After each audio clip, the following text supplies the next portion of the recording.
बात करने के लिए लॉगिन करें www.astrotak.com। एकादशी जो है वो महीने में 2 बार आती है और बहुत सारे व्रत हम रखते भी हैं। हमारी हिंदू परंपरा में शरीर के लिए, मन के लिए बहुत सारे व्रत उपवास रखे जाते हैं। व्रतों में जो प्रमुख व्रत है वो है नवरात्रि के, पूर्णिमा के, अमावस्या के और एकादशी के। इसमें भी सबसे बड़ा अगर कोई व्रत है तो वो व्रत एकादशी का माना जाता है। चंद्रमा एकादशी से लेकर पूर्णिमा तक शुक्ल पक्ष में और कृष्ण पक्ष में एकादशी से लेकर अमावस्या तक व्यक्ति की मानसिक स्थिति पर असर डालता है, मानसिक और शारीरिक स्थिति को खराब और अच्छा बनाता है। ऐसी स्थिति में अगर आप एकादशी का व्रत रखते हैं, एकादशी का उपवास करते हैं तो चंद्रमा के हर खराब प्रभाव को रोक सकते हैं। एकादशी का उपवास रखने से, प्रार्थना करने से आप ग्रहों के असर को भी काफी हद तक कम कर सकते हैं, काफी हद तक इसको घटा सकते हैं। यानी चंद्रमा अगर कुंडली में खराब है और आपके मन पर इसका असर ज्यादा पड़ रहा है तो आपको एकादशी का व्रत रखना चाहिए। और अगर कुंडली में ग्रह बहुत अच्छे नहीं हैं, जो आपको परेशान कर रहे हैं, सही समय नहीं चल रहा है, तो ऐसी स्थिति में भी आपको एकादशी का व्रत रखना चाहिए, क्योंकि एकादशी एकमात्र ऐसा व्रत है जिसका प्रभाव आपके मन और शरीर दोनों पर पड़ता है। बाकी सारे जो व्रत हैं, उपवास हैं, वो आपके शरीर पर ज्यादा असर डालते हैं, आपके शरीर को ज्यादा प्यूरिफाई करते हैं। लेकिन एकादशी आपके मन को भी शुद्ध कर देता है और आपके शरीर को भी। इसके अलावा एकादशी के व्रत से अशुभ संस्कारों को भी नष्ट किया जा सकता है। यानी अगर आपके कर्म आपके इस जीवन पर असर डाल रहे हैं या आपके पूर्व जन्म के कर्मों की छाया संस्कार बन के इस जन्म में दिखाई दे रही है, तो उसके प्रभाव को भी आप एकादशी पर व्रत रखकर, उपवास रख करके बहुत हद तक समाप्त कर सकते हैं। साल में लगभग 24 या अधिक मास में लगभग 26 एकादशी आ जाती है मोटे तौर से। अब हर एकादशी का अपना एक मूल्य है, अपनी एक महिमा है। अगर हम वरूथिनी एकादशी की बात करें कि वो इतनी ज़्यादा महत्वपूर्ण क्यों है, तो मैं आपको बता दूं कि वैसे तो हर एकादशी अपने आप में महत्वपूर्ण है, इंपॉर्टेंट है, फिर भी हर एकादशी की अपने आप में कुछ अलग महिमा भी बताई गई है। वरूथिनी एकादशी का अगर आप व्रत रखते हैं, उपवास करते हैं, तो व्यक्ति को हमेशा समृद्धि और सौभाग्य की प्राप्ति होती है, प्रॉस्पेरिटी आती है, संपन्नता आती है, फाइनेंशियल गेन होता है। और वरूथिनी एकादशी पर भगवान के मधुसूदन स्वरूप की उपासना की जाती है।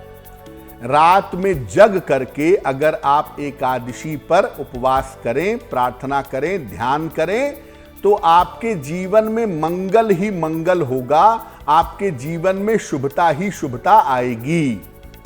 वरूथिनी एकादशी इसलिए भी बड़ी ज्यादा इंपॉर्टेंट है, बहुत ज्यादा महत्वपूर्ण है, क्योंकि इस दिन श्री वल्लभाचार्य का जन्म भी हुआ था। पुष्टि मार्गीय वैष्णव संप्रदाय के जो जन्मदाता हैं वो हैं स्वामी वल्लभाचार्य जी। उनका जन्मोत्सव है ये, और उनके लिए, पुष्टि मार्गी वैष्णवों के लिए ये दिन बहुत महत्वपूर्ण है।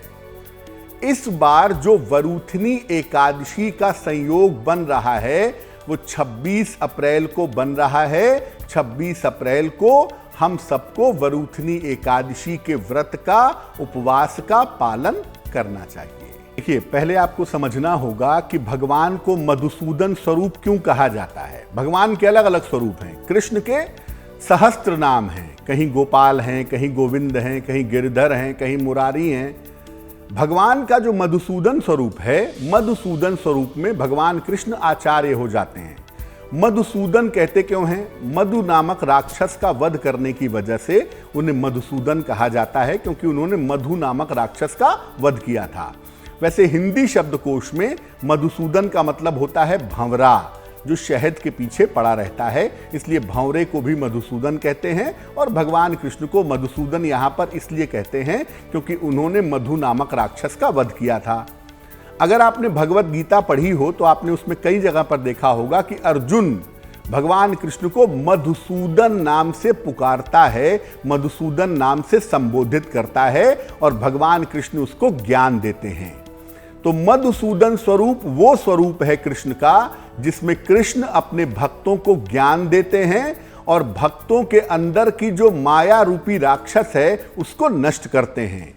तो मुख्यतः हमें वरूथनी एकादशी पर भगवान कृष्ण के जिस स्वरूप की पूजा करनी है वो स्वरूप है उनका मधुसूदन स्वरूप। वरूथनी एकादशी पर जैसा आपको पहले बताया कि श्री कृष्ण के मधुसूदन स्वरूप की पूजा की जाती है।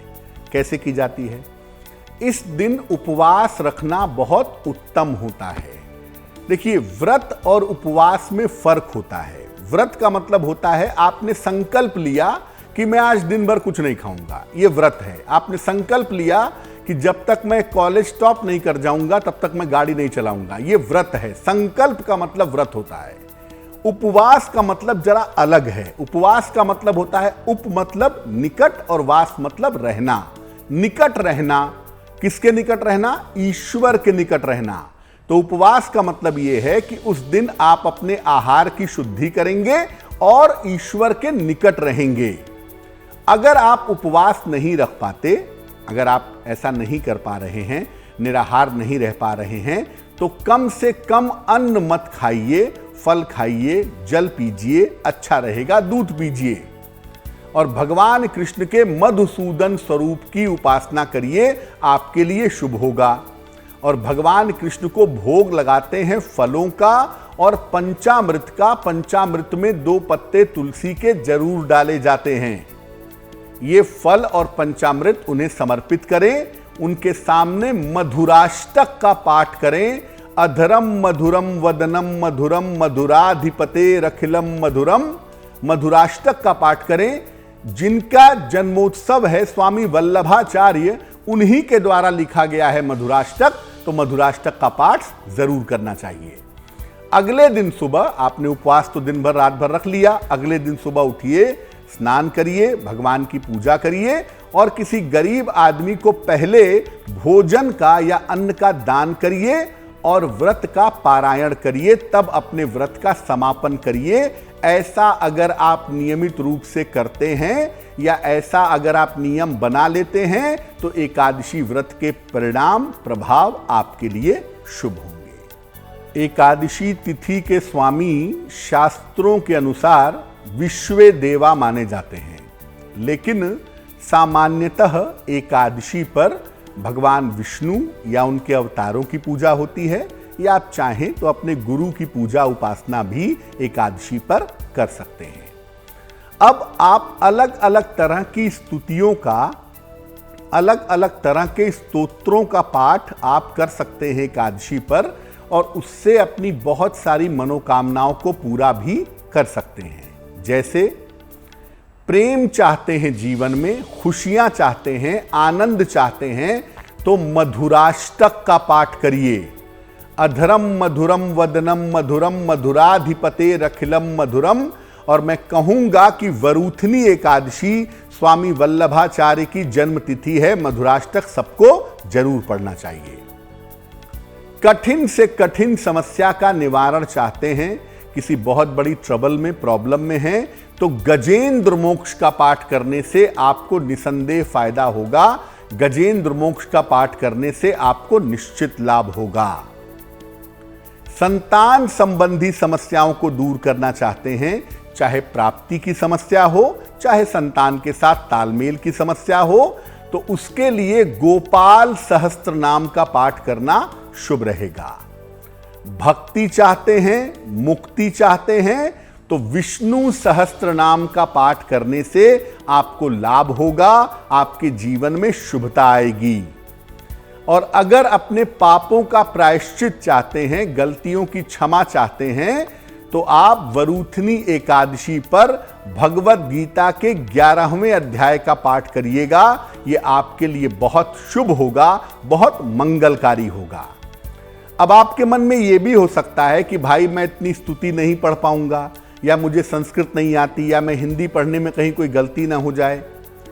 कृष्ण का नाम भी एक मंत्र है, तो आप कुछ नहीं कर सकते तो कम से कम इतना कर सकते हैं कि कृष्ण कृष्ण कृष्ण कृष्ण कृष्ण कृष्ण, इस नाम मंत्र का भी अगर आप जप करते हैं अधिक से अधिक एकादशी पर, तो कृष्ण कृपा प्राप्त होगी।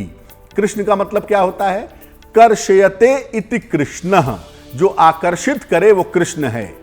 तो जिसके नाम से ही आकर्षण पैदा होता है, उसके नाम का अगर आप जप करेंगे तो प्रभु का आकर्षण आपको प्राप्त होगा। प्रभु की कृपा, भक्ति, मुक्ति का वरदान आपको अवश्य मिलेगा। मंत्र के साथ दो चीजें हैं। पहला तो ये कि मंत्र पढ़ा कैसे जाएगा, साइंस है मंत्र के पीछे का, पूरा साइंस है।